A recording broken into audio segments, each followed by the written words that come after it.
Hello, and welcome to my channel. My name is Jonathan Cohn, and today I have my book review of the book Ruins by Dan Wells, the third book in his Partials trilogy, or as he calls it, the Partials sequence. This was a trilogy of young adult, kind of dystopian science fiction novels that started with the book Partials, which I absolutely loved. I thought this was a brilliant book. I thought it was super entertaining. And then you had the book Fragments, which was also very well done. Not quite as good, but it was still really entertaining.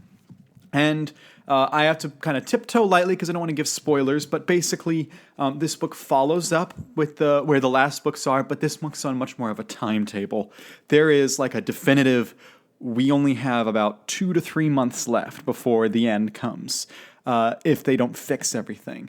And so they have multiple ways of fixing the partials problem. You have the partials themselves, who have the end date on their expiration, that they'll die. You have the humans who cannot survive without the partials, although they don't know that. So the humans are like, yeah, let the partials die.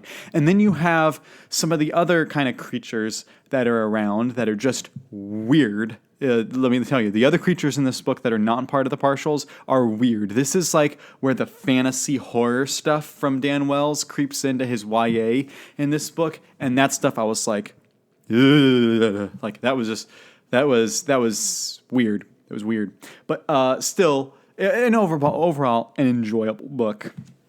I'd put it on close to the same level as the second book. At least it's not as long as the second book, but it packs in quite a lot of action, a lot of storyline. This is an example of you pretty much know a lot of it has to end a certain way. Otherwise, audiences would be super mad. But you still have to figure out how are they going to get there? How are they going to get to that good ending point if it's going to happen?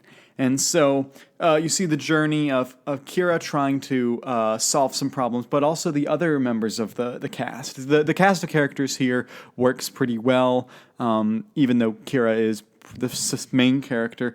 And this book kind of, you knew it was going to go here during book 2, but it's not explicitly spelled out until this book. But there is an obvious love triangle between Kira and then the two men. You have Marcus, who was her boyfriend in the first book, and then you have Sam, who is the partial that she met and befriended and now is kind of falling for in the second and third books. And I was personally rooting for a certain one to win. I won't say which. But I was gonna, I knew I was gonna be happy with whichever way it ended up going because I had a feeling I knew where it was gonna end up. And I'll say this, no matter which one you kind of personally root for, I think you'll be satisfied regardless because it's kind of a happy result for both of them. I thought it was a happy result for both Marcus and for Sam. Even though one of them gets the girl and the other one doesn't.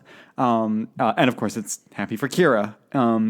There are some twists that are in this book that are interesting surprises, but there is one twist that about 10 pages before I said, that means this character is really this character, and that means that he is really this, and I called it 10 pages ahead of time, and then we got there, and it's confirmed, and I was like, yes! That doesn't always happen when I'm like, I can call it, like, physically call it. So that was a lot of fun with some of the twists in this book. Kind of like the twists in the first book, I didn't see the big twist in the first book, didn't see coming. The twists in the second book, it's like you kind of see them coming, but not exactly. This one, I was like, yes, I was so happy that I called it because I'd been paying attention to all the clues.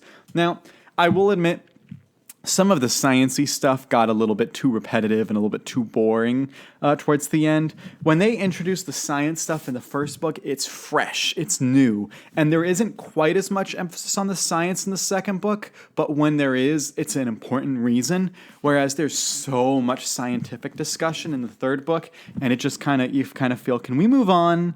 The science stuff isn't what's the most fun. It's the character stuff and it's the plot. And I know that the science stuff is like the basis of the plot, but still, it was a little bit tedious at times.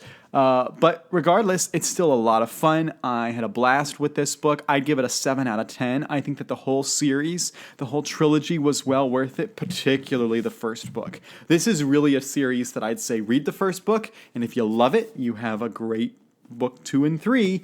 But if you don't love it, you know this is like this book. You know what you're gonna get. So I always recommend you don't read the first book and see. But I think that this is a great series.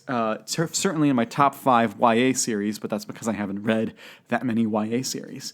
But Ruins I enjoyed, gave it like a 7 out of 10. And so I'm still really liking Dan Wells as an author. So if you've read Ruins, or if you've read any books in the Partials series, let me know your thoughts on them, spoilers or non-spoilers, down in the comments section down below. And until next time, I'm Jonathan, and thank you for watching.